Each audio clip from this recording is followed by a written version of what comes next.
अस्सलाम वालेकुम guys, welcome back to the new video. हर बिगिनर की एक सबसे बड़ी गलती होती है, वो सबसे पहले चार्ट पर आते हैं और वो कहीं से देख के आते हैं। इंडिकेटर सेक्शन में जाने के बाद यहाँ पे बुलिंजर बैंड, आरएसआई, मैकडी, ये सारे इंडिकेटर लगा के बैठ जाते हैं और फिर कहते हैं कि मार्केट में हमारा लॉस हो गया।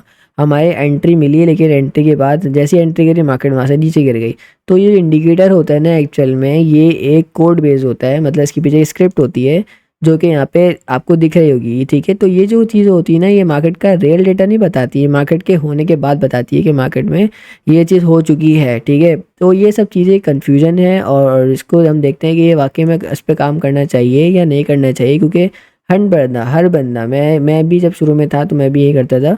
शुरू में आने के बाद जब बंदे को लगता है हाँ भाई इंडिकेटर हमें यूज़ करना चाहिए, तो आरएसआई ये सब चीज़ें लगा लोगों के हम बैठ जाते हैं और फिर उसमें हम ट्रेडिंग कर रहे होते हैं, तो उसमें हमारा लॉस हो जाता है। कोई भी इंडिकेटर लगाने से पहले आपको इंडिकेटर सेक्शन में जाना पड़ता है। नॉर्मली जो आप जाते हो और उस पर जो भी आपको इंडिकेटर पसंद का होता है उसको लगा लेते हो, ठीक है।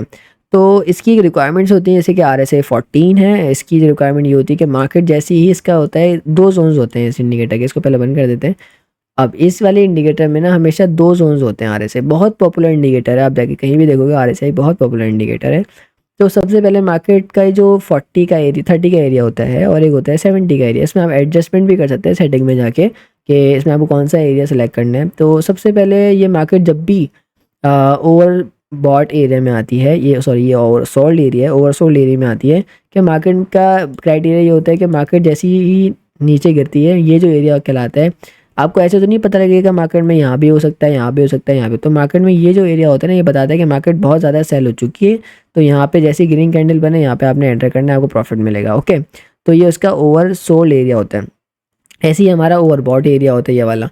जैसे मार्केट ओवरबॉट में जाती है, मार्केट यहाँ पे कोई सिनेरियो बनाती है, मार्केट में आप एक सेल की पोजीशन देखो। अब यहाँ पे देखने में कितना अच्छा लग रहा है, ठीक है। ये देता है तो छोटा छोटा प्रॉफिट देता है, लेकिन जब ये लॉस करने के लिए आता है ना, तो मार्केट में एकदम आपका अच्छा खासा बड़ा लॉस करता है। इसमें कोई इतने, इसको सिर्फ ना कंफर्मेशन के लिए यूज़ करो। जैसे कि फर्ज करो अगर मार्केट में इस एरिया पे या यहाँ पर कोई भी एक सप्लाई एरिया है, ठीक है।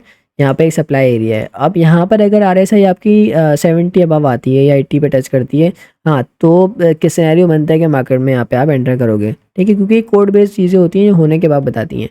कभी भी आपने 100% ट्रस्ट नहीं करना किसी भी इंडिकेटर के ऊपर कि आप आँख बंद करके ट्रेडिंग कर रहे हो और कुछ पता ही नहीं है कि ट्रेडिंग में आप कर क्या रहे हो। क्योंकि इससे क्या होता है, आपका सारे कॉन्सेप्ट ख़राब होते हैं, आपको ट्रेडिंग का पता ही नहीं लगता कि ट्रेडिंग होती क्या है, ठीक है। ट्रेडिंग में आपको वही लगता है, अगर इतना आसान होता है ट्रेडिंग करना कि आप इंडिकेटर लगाओ, अगर मार्केट ओवर सोल्ड में आती है तो आपने वहाँ पे बाय कर लेना और ओवरबॉट में आती है वहाँ से सेल कर लेना है। तो मतलब ये तो बच्चा बच्चा कर लेता है, ठीक है। तो ये चीज़ नहीं होती है ट्रेडिंग में कभी भी। आपने इस चीज़ से दूर रहना है, ये बहुत कॉम्प्लिकेटेड हो जाता है ट्रेड करना है इसके लिए बाद में। और एक और इंडिकेटर बड़ा फेमस है वो है मैकडी का। तो मैकडी में होता ये है कि MACD इंडिकेटर बहुत पॉपुलर इंडिकेटर है। तो इसमें ये होता है कि मार्केट में जब आप एक क्रॉस ओवर देखते हैं, इसको बंद कर दें ताकि कन्फ्यूजन ना हो। ये इसका एक क्रॉस ओवर देखते हैं कि मार्केट में क्रॉस ओवर आया और यहाँ पे ग्रीन कलर का ये बार बना, तो हमने यहाँ पर एंटर करना होता है। अब देखो यहाँ पे क्या हुआ, मार्केट में यहाँ पर एंटर तो कर लिया, इसके कहने पे यहाँ पे ये ग्रीन बन गया है, ये क्रॉस ओवर भी कर रहा है। तो यहाँ पर हमने एंटर कर लिया। अब क्या हुआ, मार्केट ये गई और मार्केट ठक कर नीचे गिर गई। ये क्या हुआ भाई, हमें यहाँ तो एंट्री मिली नहीं, यहाँ तो हम यहीं तो, हाँ, तो उसने ब्रेकआउट दिखाया और यहाँ से हमें गिरा दिया इसने। अब दूसरी दूसरी कोई एग्जांपल देख लेते हैं इसके अंदर जाके। मार्केट में हमें एंट्री मिली, एक ये मिली एंट्री, क्योंकि यहाँ पे जब तक बुलिश नहीं मिलता हम यहाँ पे एंटर नहीं करता। हम यहाँ पे एंट्री मिली तो हमने यहाँ एंटर कर लिया, फिर हमें ये थोड़ा सा प्रॉफिट मिल गया यहाँ से, ठीक है। अब हमें क्या हुआ, इसने एग्जिट करवा दिया इस जगह के ऊपर, यहाँ पे हमें इसने एग्जिट करवा दिया, ठीक है। यहाँ से यहाँ तक हमने प्रॉफिट खा लिया, चलो मज़ा आया। अब क्या हुआ, थोड़ी देर बाद हमें एक और इंडिकेटर की हमें वो मिल गई। यहाँ पे आप कंफ्यूज होगा कि करूँ क्या, यहाँ पे ब्रेकआउट, यहाँ पे भी हुआ ब्रेकआउट हुआ, फिर गिर गई मार्केट, फिर ये क्रॉस ओवर, फिर गिर गई, फिर यहाँ से एक और क्रॉस डाउन हो, यहाँ पे आया, फिर यहाँ से मार्केट में गिरी, फिर वापस ऊपर चली गई। तो मार्केट मार्केट में जो ये सिस्टम चल रहा होता है सारा, इसके बेस पे अगर आप ट्रेड करोगे ना, तो आप एक ट्रेड, दो ट्रेड, तीन ट्रेड तो प्रॉफिटेबल क्लोज कर लोगे, लेकिन आप कंसिस्टेंट नहीं कर सकते। लाइक आपका प्रॉफिट रेशियो और आपका जो साइकोलॉजी होती है ट्रेडिंग के अंदर, वो बिल्कुल बिल्कुल फिनिश हो जाएगी।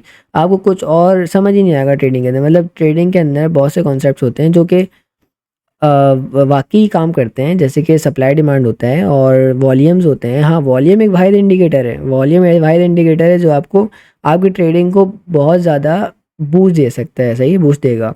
और ये जो RSI इंडिकेटर है और ये जो मैकडी इंडिकेटर और जो बुलिंजर बैंड है, एक बुलिंजर बैंड इंडिकेटर होता है, उसकी रिक्वायरमेंट बता देता हूँ। ये देखो, ये होता है बुलिंजर बैंड, ठीक है। अब इसमें क्या होता है, मार्केट जब भी किसी एक बैंड के नीचे क्लोज करती है, लाइक ये बैंड है। अभी इसके नीचे इसने क्लोज़ करा और मार्केट में यहाँ पर एंट्री होती है ग्रीन कैंडल के बाद, मार्केट यहाँ से आपको यहाँ तक का टारगेट होता है। अब जैसे ही अगर बैंड के बाहर क्लोज़ करती है मार्केट, तो यहाँ पे आपने सेल लेना होता है, मार्केट उसको प्रॉफिट देती है, ठीक है। अब तक तो बहुत अच्छा लग रहा होगा ना कि माज भाई ये जो चीज़ें सारी हैं ये तो सारी काम कर रही हैं, ये जितनी भी आपने अभी तक चीज़ें दिखाई हैं ये सब चीज़ें आपको परफॉर्म कर रही हैं, ठीक है। तो इसके अंदर बात एंट्री या एग्जिट की नहीं होती है, इसके अंदर बात होती है मोमेंटम की। आपको कुछ भी नहीं पता लगता मार्केट में, आप बस रैंडम आपको कहीं भी ब्रेकआउट मिलता है, क्रॉसओवर मिलता है, आप एंटर कर लेते हो, कहीं भी एग्जिट कर लेते हो। एक टाइम ऐसा आता है कि आपका इतना बड़ा लॉस होता है इन चीज़ों की वजह से, फिर आपको समय आपकी साइकोलॉजी इतनी ख़राब हो जाती है क्योंकि आपको पता तो कुछ होता नहीं है। आप सिर्फ ट्रेडिंग बेस्ड ऑन इंडिकेटर होते हो, ठीक है। आपको कुछ और नहीं दिखता, आपको सिर्फ इंडिकेटर दिखता है कि अभी यहाँ इसने ब्रेकआउट दे दिया, यहाँ पे मोमेंटम बन गया, यहाँ पे मैं एंटर कर लेता हूँ, बस यहाँ प्रॉफिट और यहाँ एग्जिट। अभी स्टॉप लॉस का नहीं पता, टेक प्रॉफिट का नहीं पता और मोमेंटम का नहीं पता, बस ये पता है कि ब्रेकआउट होगा या वो यहाँ पे ब्रेकआउट मतलब ये जो क्रॉसओवर्स हैं और RSI 70 बिलो आ गया, तो आपने अवॉइड करना है कि आपने सिर्फ इंडिकेटर बेस्ड ट्रेडिंग को, ठीक है। मैंने अपने चैनल पे 3 से 4 कॉन्सेप्ट डाले हुए हैं, उनको जाके देखो और उनको समझो कि मार्केट में ये चीज़ें, ये अगर वो उस लेवल पे आपने कोई अच्छा सा लेवल मार्क कर लिया आपने, मैं नहीं कहता कि आप टर्न ऑफ इंडिकेटर्स लगाओ या टर्न ऑफ ड्राइंग्स करो, बहुत सारा खिचपिचा कर लो, गंदा सा चार्ट कर लो, वो नहीं करो। आप बस चार्ट पे जाओ और उसको ड्राइंग करो और क्या आप सपोर्ट क्या है, रेजिस्टेंस क्या, आपको अगर प्रॉपर्ली सपोर्ट रेजिस्टेंस मार्क करनी आ गई ना, तो आपकी ट्रेडिंग बहुत लेवल की हो जाएगी, ठीक है। आपने कोई डिमांड जोन मार्क कर लिया अच्छा सा, तो आपने कोई ऑर्डर ब्लॉक मार्क कर लिया, कोई अच्छा सा FEG मार्क कर लिया, उसके बाद RSI लगा लो, ठीक है। हाँ भाई मेरे order block, bearish order block के ऊपर मार्केट आ गई और RSI भी वहाँ पर 70 अबव है, ये तो सेल के लिए सेटअप बन रहा है, तो वहाँ पे सेल ले लो। उस बिहाफ पे आप इंडिकेटर बेस्ड ट्रेडिंग कर सकते हो। सिर्फ डायरेक्ट कि अब मैं मार्केट 70 या 90 बिलो चले गई तो मार्केट में एंटर कर लें, तो ऐसा कुछ भी नहीं है, ठीक है। तो इस चीज़ को अवॉइड करना और किसी भी इंडिकेटर के बारे में वीडियो देखने की ज़रूरत नहीं किसी की भी।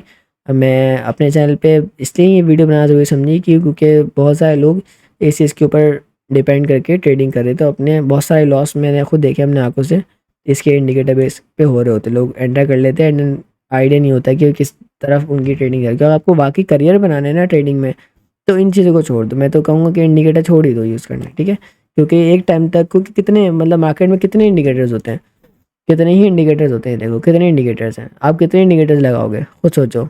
इंडिकेटर इंडिकेटर इंडिकेटर इंडिकेटर, आप क्या कितने कैसे क्या सारे सही हैं, क्या है मूविंग एवरेजेस हैं, पता क्या क्या चीज़ें हैं, ठीक है। सब चीज़ें फेक होती हैं, फेक से मुराद ये कि ये डिले होती हैं।